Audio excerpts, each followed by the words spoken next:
दोस्तों, मैं हूं doctor Madiha Syed and welcome to another episode of Madiha talks. आज की वीडियो में मैं बात करूंगी जेम्स वेब स्पेस टेलीस्कोप और मुसलमानों के ज़वाल के असबाब, यानी कि साइंस और मज़हब।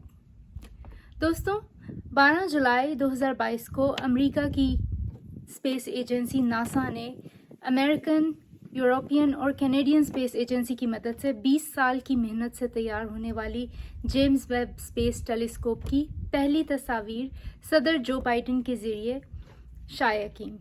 उसी दिन मुसलमान अपने मुक़द्दस मजहबी फरीज़े हज में मसरूफ़ थे। मैं इन दो वाक़यात का जायज़ा लूँगी, लेकिन इससे पहले इस बात पर रोशनी डालूँगी कि आखिर जेम्स वेब स्पेस टेलीस्कोप क्या है। जेम्स वेब स्पेस टेलीस्कोप से पहले हबल टेलीस्कोप, जो कि मशहूर अमरीकी एस्ट्रोनॉमर एडविन हबल के नाम से रखी गई, खला में मौजूद थी और हमारी ज़मीन के इर्द गिर्द किसी सैटेलाइट की तरह चक्कर लगा रही थी और हमें खला से तस्वीरें भेजती थी। जब इन तस्वीरों पर गौर किया गया तो देखा कि एक रेड शिफ्ट नज़र आती है। रेड शिफ्ट क्या है? इस फिनोमेना को समझने के लिए मैं आपको लाइट स्पेक्ट्रम दिखाऊंगी। इस लाइट स्पेक्ट्रम में आप देखेंगे कि हमारा विजिबल लाइट स्पेक्ट्रम वॉयलेट से शुरू होता है और रेड तक ख़त्म होता है। जैसे जैसे रोशनी हमारे करीब आती है वो हमें नीली नज़र आती है, और जैसे जैसे रोशनी की शुआएं हमसे दूर जाती हैं तो वो हमें लाल नज़र आती हैं। इस कॉन्सेप्ट को समझने के लिए आप इस मिसाल को सामने रखिए कि जैसे ही कोई ट्रेन हमसे दूर होती है तो हमें उसकी आवाज़ आहिस्ता आहिस्ता सुनाई देती है, और जब वो ट्रेन हमारे करीब से गुजरती है तो उसकी आवाज़ तेज़ हो जाती है।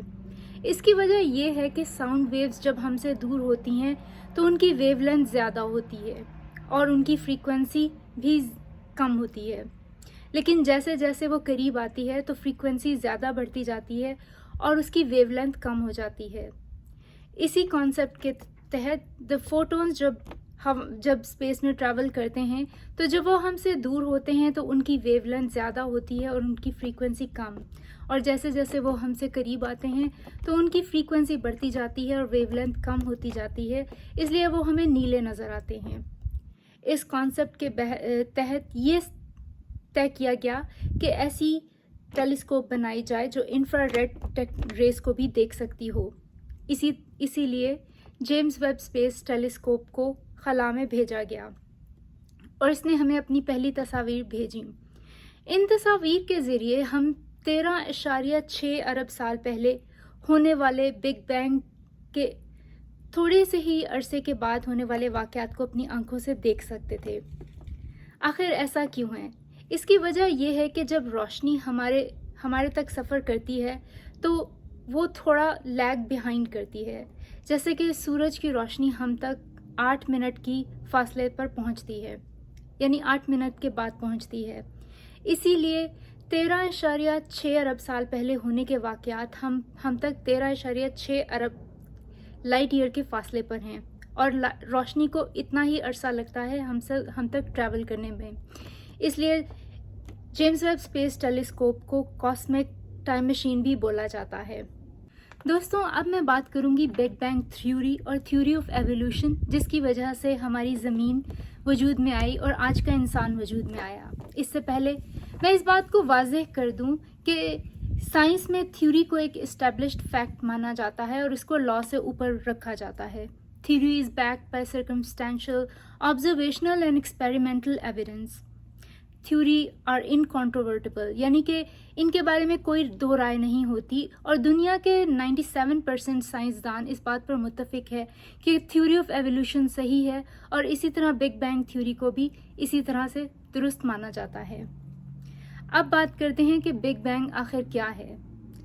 हमारी कायनात का आगाज़ एक नुक्ते से हुआ। उस वक्त दुनिया का तमाम मादा एक नुक्ते यानी कि सिंगुलैरिटी की शक्ल में था, और फिर कुछ नामालूम वजूहात की वजह से एक धमाका हुआ जिसको बिग बैंग का नाम दिया जाता है। पहले 5 सेकंड के अंदर अंदर ग्रेविटेशनल, मैग्नेटिक और न्यूक्लियर फोर्सेस की वजह से इलेक्ट्रॉन और पॉजिट्रॉन आपस में टकराए और एनर्जी पैदा हुई।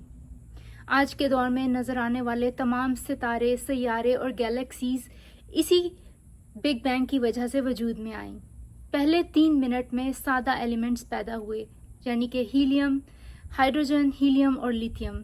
हाइड्रोजन में 1 प्रोटॉन और 1 न्यूट्रॉन, हीलियम में 2 प्रोटॉन्स और 2 न्यूट्रॉन्स और लिथियम में 3 प्रोटॉन्स और 3 न्यूट्रॉन्स थे, जो कि इनके न्यूक्लियस बने और ये अपने आयोनाइज्ड फॉर्म में थे और इसको आयोनाइज्ड प्लाज्मा बोला गया। जब भी ये एलिमेंट्स अपने आयोनाइज्ड फॉर्म में होते हैं तो वो रोशनी को अपने अंदर से गुजरने नहीं देते, इसीलिए हमें कुछ नज़र नहीं आता, इसीलिए इस वक्त को डार्क एज बोला गया। बिग बैंग के तकरीबन 3,80,000 साल के बाद आहिस्ता आहिस्ता जब ग्रेविटी की वजह से मादा कंप्रेस हुआ और ठंडा हुआ तो अर्ली स्टार्स बनने शुरू हुए। इस वक्त इलेक्ट्रॉन्स अपने न्यूक्लियस के इर्द गिर्द गर्दिश करना शुरू हुए और उन्होंने रोशनी को अपने अंदर से गुजरने दिया, और यही वो वक्त है जो हमें जेम्स वेब स्पेस टेलीस्कोप से नज़र आता है।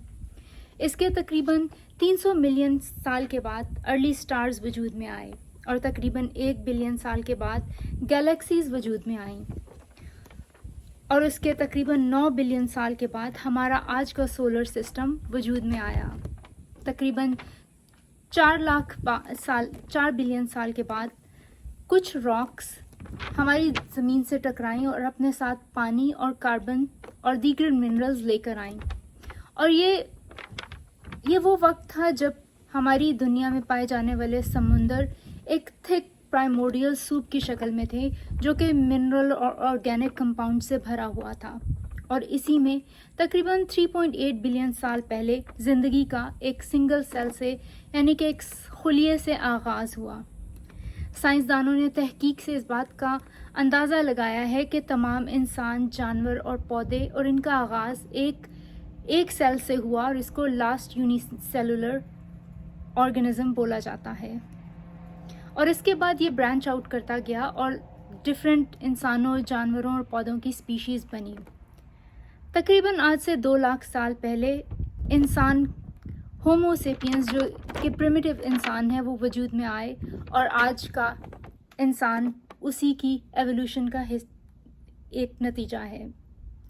मैं आपको ये बताती चलूँ कि पाकिस्तान में थ्योरी ऑफ एवोल्यूशन और बिग बैंग थ्योरी को तफसीलन नहीं पढ़ाया जाता, या तो ये कोर्स की किताबों से गायब होता है, और अगर शामिल किया भी जाए तो असातिज़ा या तो इनको इतनी तफसील से जानते नहीं, और अगर जानते भी हों तो या तो इनका मजाक उड़ाते हैं, और टेक्स्ट बुक बोर्ड्स की तरफ से ज़बरदस्ती कुरानी आयात को यानी कि थियोलॉजी को साइंस में घुसेड़ा जाता है, और ये बताया जाता है कि हमारा मज़हब या हमारा अकीदा इससे इत्तेफाक नहीं करता, और ये सिर्फ साइंसी थ्योरीज़ हैं और इनको हकीकत नहीं समझना चाहिए। इस तरह से बचपन से ही एक ऐसी सोच बच्चों में परवान चढ़ती है जिसमें उनको क्रिटिकल तरीके से या रैशनल थिंकिंग को सुप्रेस किया जाता है, और बच्चों को बिल्कुल रोबोट्स की तरह किसी ख़ास अकीदे में इंडोक्ट्रिनेट करके उनमें तहकीक को रोक दिया जाता है। यही वजह है कि पाकिस्तान में और मुस्लिम दुनिया में साइंस या टेक्नोलॉजी में इतनी तरक्की देखने को नहीं मिलती। इंसान ने जब से होश संभाला है वो इस बात की खोज में लग गया है कि आखिर हम यहाँ पे कैसे और क्यों कर आए। क्या इंसान दुनिया में अकेला है या दुनिया के बाहर भी कोई और दुनिया बसती है? आखिर हमारा पर्पस क्या है, हमारा मकसद क्या है? और इन्हीं पेचीदा अवामिल को समझने के लिए पहले का इंसान जो कि सादा था और इतनी कॉम्प्लिकेशंस को नहीं जानता था, उसने ऐसी देवमालाई कहानियों का सहारा लिया और अपने माहौल को समझने की कोशिश की। जब भी कोई कुदरती आफात आती थी तो लोग ये कहते थे कि यह खुदा की तरफ से हम पर अजाब है, क्योंकि वो इन कुदरती आफात के पीछे अवामिल को नहीं समझते थे। जैसे कि ज़लज़ला हम जानते हैं कि टेक्टोनिक प्लेट की मूवमेंट की वजह से आता है, लेकिन पुराने ज़माने के लोग इनको खुदा की तरफ से अपने गुनाहों की सज़ा समझते थे। इसी तरह हम जानते हैं कि सैलाब, आंधी, तूफ़ान और बारिश क्यों आते हैं, लेकिन पुराने ज़माने के लोग हर इस तरह के कुदरती आफत को खुदा से अपनी नाराज़गी समझते थे और फिर वो खुदा के हुजूर अपने अपने कुर्बानियाँ पेश करते थे। और यहीं से एनिमल और ह्यूमन सेक्रीफाइस का कॉन्सेप्ट आता है। एनिमल और ह्यूमन सेक्रीफाइस का कॉन्सेप्ट तकरीबन हर मज़हब में मौजूद है। ये देवमालाई कहानियाँ एक शख्स से दूसरे शख्स तक और एक कबीले से दूसरे कबीले तक पहुंचती थी। इसीलिए हमें दुनिया के तकरीबन तमाम मज़ाहिब में एक दूसरे की छाप और एक दूसरे की कहानियों की नकल नज़र आती है। दुनिया में तकरीबन 10,000 से ज़्यादा मज़ाहिब हैं और ये तमाम के तमाम मज़ाहिब पिछले 4 या 5,000 सालों में बने। जैसा कि मैं आपको पहले बता चुकी हूँ कि इंसान का आगाज़ तकरीबन 2 लाख साल पहले हुआ, लेकिन ये मज़ाहिब देखा जाए तो ये मज़ाहिब इतने पुराने नहीं हैं और ये महसूस होता है कि ये तमाम मज़ाहिब तकरीबन एक ही सांचे से ढल कर निकलते हैं। अगर देखें, कंपैरिजन करें तो तकरीबन ये तमाम मज़ाहिब होली प्रॉफिट्स के गिर्द घूमते हैं, यानी कि मुक़द्दस हस्तियाँ, नबी या पैगंबर। होली डेज़ यानी कि मुसलमानों के लिए जुमे का दिन मुक़द्दस है, ज्यूज़ के लिए सैटरडे का, हफ्ते का, और क्रिश्चियंस के लिए इतवार यानी कि संडे का। होली प्लेसेस, हर मज़हब के लोग अपनी अपने मुक़द्दस मुकामात रखते हैं और इनका विज़िट करते हैं और पिलग्रिमेज करते हैं। जिस तरह मुसलमान मक्के की तरफ हज करते हैं, इसी तरह हिंदू केदारनाथ, बद्रीनाथ, हिमालयाज़ या द्वारका का रुख करते हैं। इसी तरह क्रिश्चियंस और ज्यूज़ यरूशलेम जाते हैं और बुद्धिस्ट नेपाल जाते हैं। इसी तरह होली वाटर का कॉन्सेप्ट, जिस तरह मुसलमानों में आब ज़मज़म, हिंदुओं में गंगा और जमुना, और क्रिश्चियंस में बैप्टिज़म के वक्त दिया गया पानी मुक़द्दस तस्वर किया जाता है। इसी तरह से बहुत सारे ऐसे रिचुअल्स हैं जो कि पेगन्स की तरह लोग आज भी उनको फॉलो करते हैं। पत्थरों का भी एक ख़ास मुकाम है दुनिया के तकरीबन तमाम मज़ाहिब में। हिंदू पत्थर की मूर्तियां बनाकर उनकी पूजा करते हैं और उनको अपना खुदा मानते हैं और उन्हीं से मनते और मुरादें मांगते हैं। इसी तरह इस्लाम में हजर अस्वद को यानी कि ब्लैक स्टोन को मुक़द्दस तस्वर किया जाता है और मुसलमान उसको चूमते हैं और चाटते हैं। इसकी एक वजह यह भी है कि मुसलमान समझते हैं कि पत्थर जन्नत से उतरा है। अगर साइंसी लिहाज से देखा जाए तो ऐसा महसूस होता है कि या तो ये कोई मीटेरॉइड है या ये कोई एस्टेरॉइड है जो ज़मीन पर आ चुका है। लेकिन क्योंकि मज़हब सवाल करने को रोकता है और सवाल को मुनासिब नहीं समझता, इसीलिए इस पर कोई तहकीक नहीं हो सकती। लेकिन अगर कोई तहकीक करना चाहे तो इसको बड़ी आसानी से साबित किया जा सकता है कि ये पत्थर जन्नत से उतरा है या कि मीटेरॉइड है या एस्टेरॉइड है। अगर इसका केमिकल एनालिसिस किया जाए और इसके एलिमेंट्स दुनिया या स्पेस में पाए जाने वाले तमाम एलिमेंट्स से यूनिक हों, तो यकीनन साइंसदान इस बात पर इत्तेफाक कर लेंगे कि ये यकीनन पत्थर जन्नत से उतरा है। लेकिन हमें मजहबी रिस्ट्रिक्शंस की वजह से ऐसी कोई तहकीक करने की इजाज़त नहीं है। मज़हब आपको सवाल करने से रोकता है, लेकिन उसके बरअक्स साइंस आपको इनकरेज करती है कि आप सवाल करें। साइंस में कोई भी चीज़ मुक़द्दस गाय नहीं है, बल्कि साइंस की तमाम थ्योरीज टेस्टेड और ट्राइड हैं, और साइंसदान इस एक्सक्यूज़ के पीछे नहीं छुपते कि उनके साइंसी जज्बात मजरूह हुए हैं। जबकि मज़हब में अगर कोई शख्स सवाल उठाए तो उसको ब्लास्फेमस कंसिडर किया जाता है, और बहुत सारे ममालिक में ऐसे लोगों को जो मज़हब पे सवाल उठाएं उनको प्रोसिक्यूट किया जाता है और कत्ल तक कर दिया जाता है।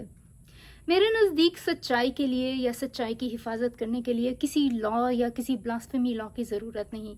अगर कोई चीज़ सच्ची है तो उसको इंसानों की हिफाजत की आखिर क्या ज़रूरत है। सच तो अपना रास्ता तलाश कर ही लेता है।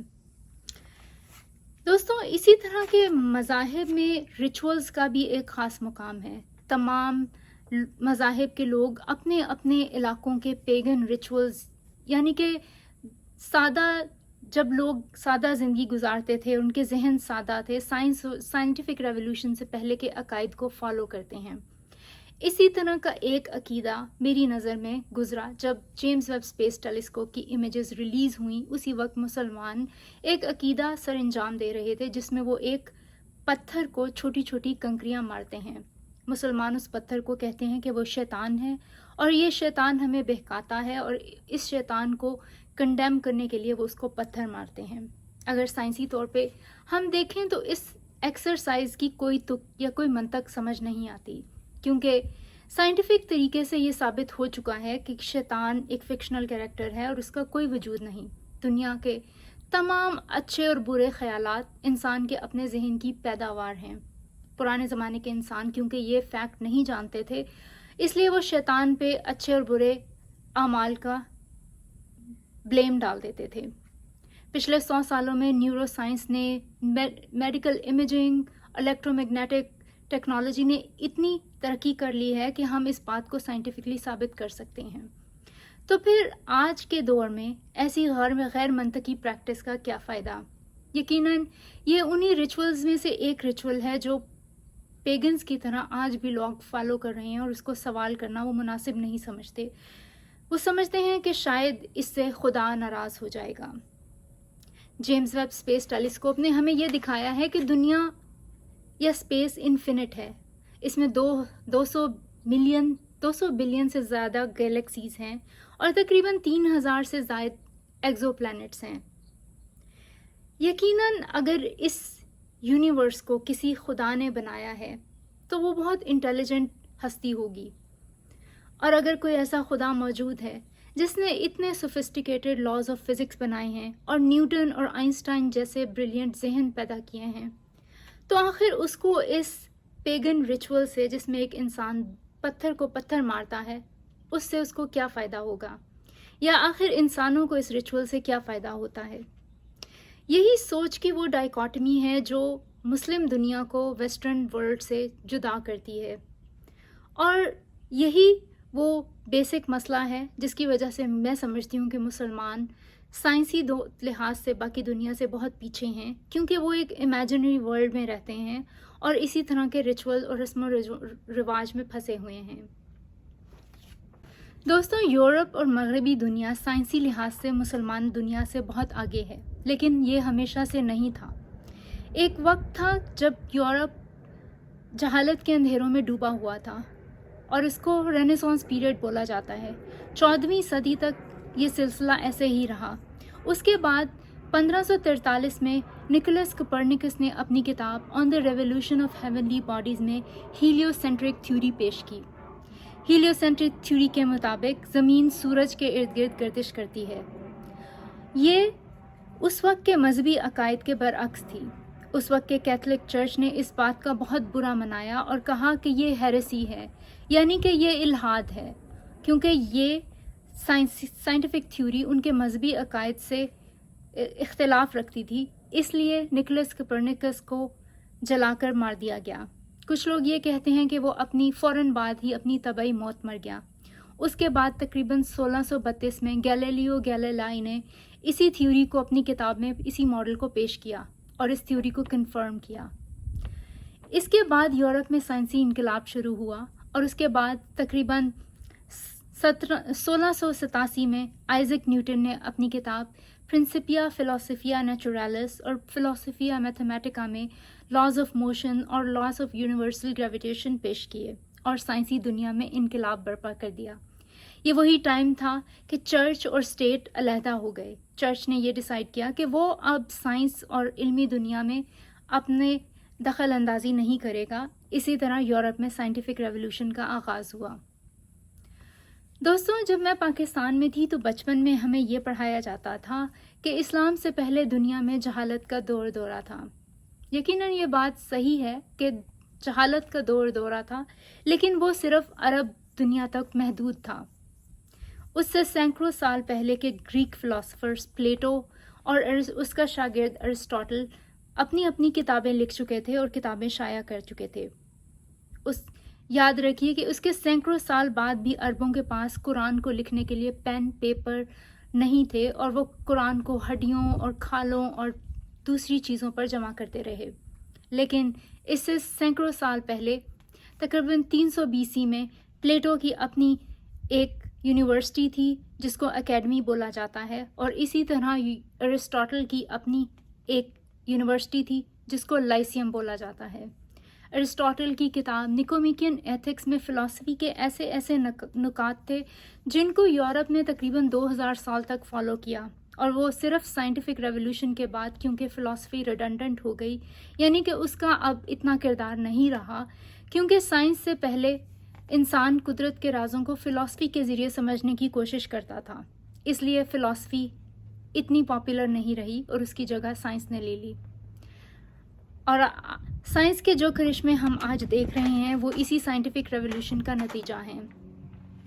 دوستوں، سائنٹیفک ریولوشن کی وجہ سے ایسی بہت سی باتیں ہم پر آشکار ہوئیں جن کو پہلے ہم خدا پر اس کا الزام دھر دیا کرتے تھے، جیسے کہ زلزلہ کیسے آیا تو اس کو خدا نے بھیجا، اور آہستہ آہستہ جب ہمیں یہ باتیں پتہ چلتی گئیں تو خدا کا تصور इन बातों से पीछे हटता चला गया। इसी थ्योरी को गॉड ऑफ गैप्स बोलते हैं, यानी कि जिस चीज़ की हमें समझ नहीं आती हम वो ये कह देते हैं कि वो खुदा ने बनाई है। ये एक बहुत सिंपलिस्टिक अप्रोच है। हर चीज़ के पीछे कोई ना कोई वजह होती है और इस वजह को तलाश करना और फिर उसका इलाज करना बहुत ज़रूरी है। कोविड-19 पैंडेमिक से हमें ये समझ आया कि कोविड की बीमारी एक वायरस की वजह से थी और जब तक साइंसदानों ने वैक्सीन तैयार नहीं की उस वक्त तक पूरी दुनिया तकरीबन रुकी रही। हमने ये भी देखा कि तमाम मज़ाहिब के चर्च, मसाजिद और मंदिर बंद कर दिए गए, हत्ता कि काबा में तवाफ़ रुक गया जब तक कि साइंस ने मदद नहीं की और वैक्सीन तैयार नहीं हुई। इसीलिए हमें अपनी सोच का दायरा वसी करने की ज़रूरत है, वरना हम अपनी मजहबी सुपरस्टिशन और पेगन रिचुअल्स और रिजत पसंदी की वजह से पूरी दुनिया पर सिर्फ एक बोझ बनकर रह जाएंगे।